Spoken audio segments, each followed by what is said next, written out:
Have you ever needed to go outside and realized, hey, wait a minute, this sucks? Well, luckily for us, people have invented a way for boring old outside to be a little bit more like Pokemon.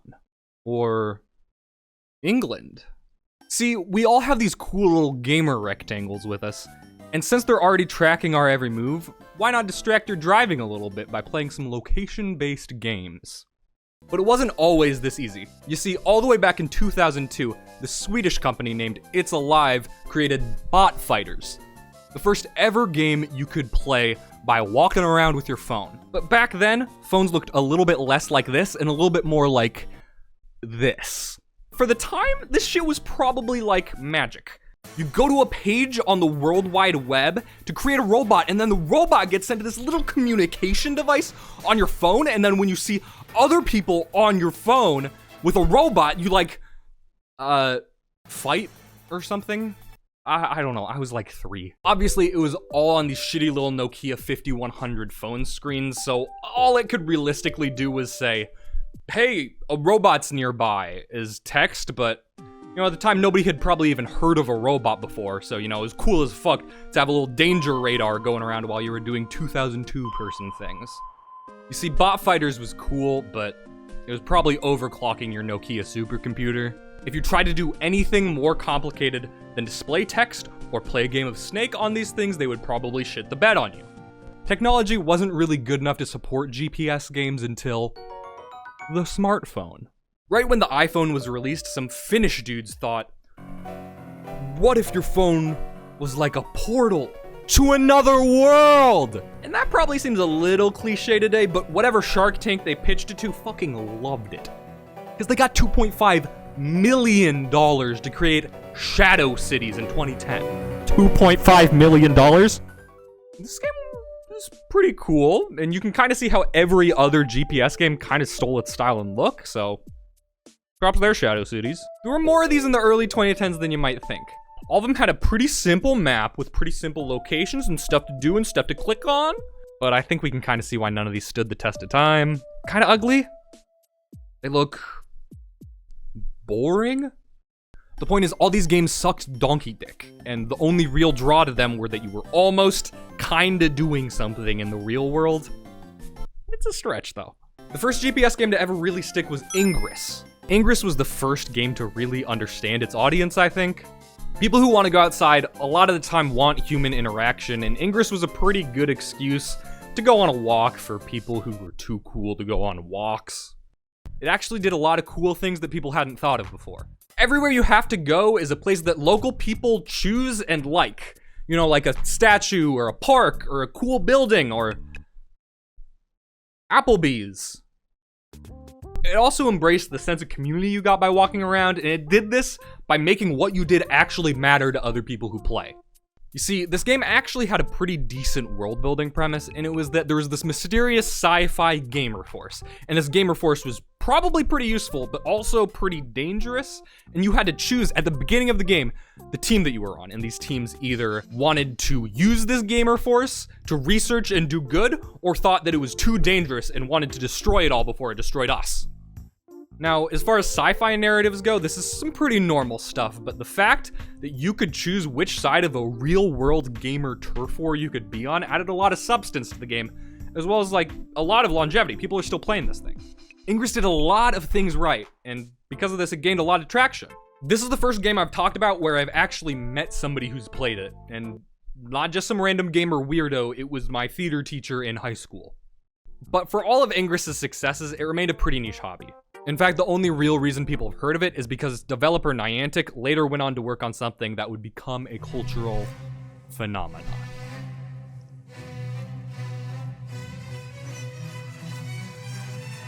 On July 6, 2016, Niantic and the Pokemon Company unleashed havoc upon our mortal world. Pokemon Go was the bridge that connected gamers and non-gamers. And it was a perfect storm for the game's release. People grew up with Pokemon on their little Game Boys, thinking about how cool it would be to be just a fella chilling with your mons. Now they're all grown up and driving around places, and a hit of nostalgia from their 8-year-old selves will get them higher than Mount Everest.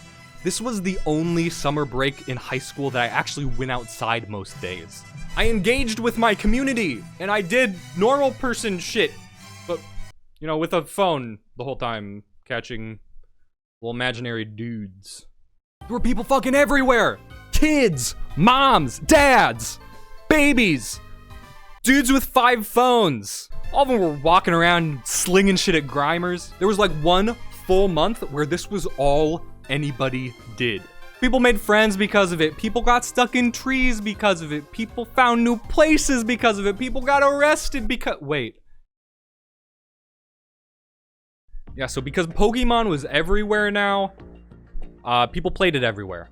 And that includes private property and outside people's homes at night. And while driving cars.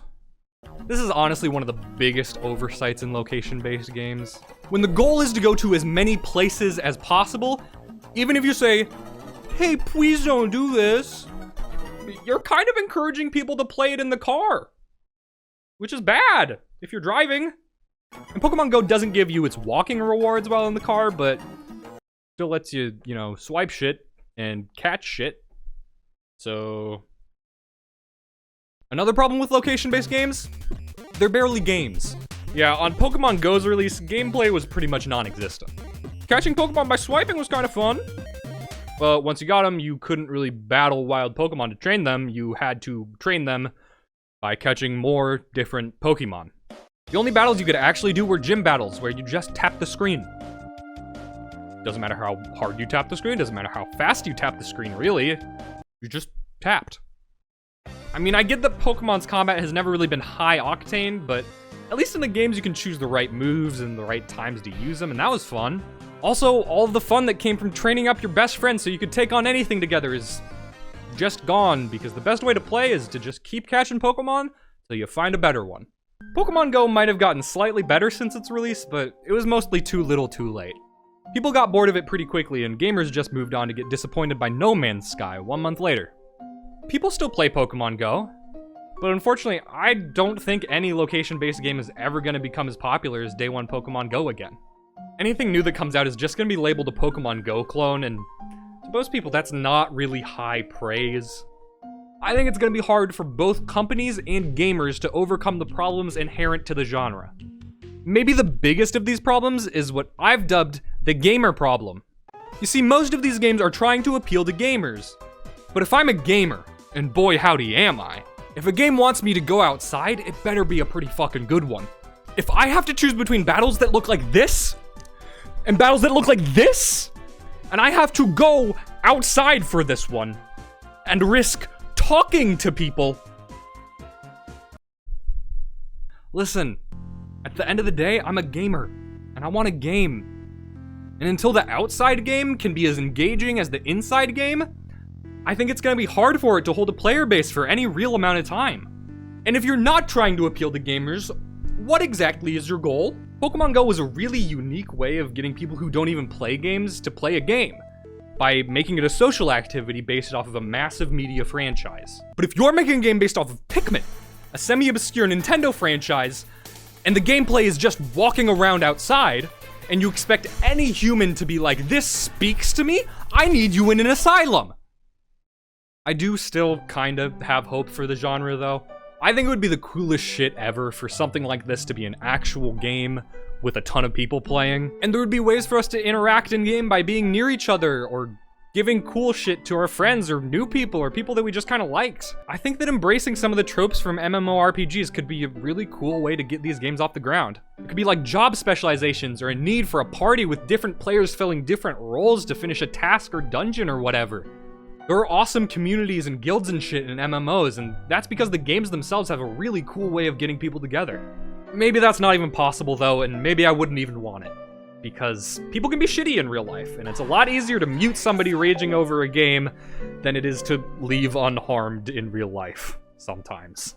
Listen, I'm not the most physically imposing person. I feel like it'd be pretty easy for some dude to walk up to me and just be like, give me your shit. I'd have to be like, okay, this is kind of like being robbed. People can be bad. A lot of people were during the Pokemon Go craze, and it's really possible that a popular GPS game would cause more problems than it's worth. Maybe we'll find out someday. Maybe we won't, and the only passable games will be named something stupid, like Orna. But that's just a theory. a game theory. Thank you for watching my video. If you subscribe to me, I'll go straight to hell in the next video. Bye bye.